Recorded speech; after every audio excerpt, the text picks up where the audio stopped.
Yan guys, ito po ang tinatawag na cycle of life. Ang mga tao, lalo na kung ikaw ay pamilyado, yan po, kanya-kanya tayo ng pamamaraan ng paghanap ng ating mga pagkakakitaan.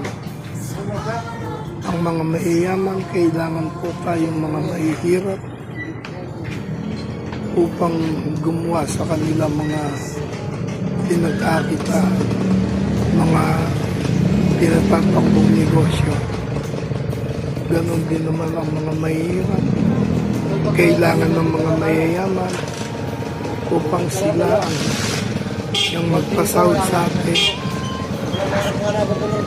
Ayan po ang tinatawag na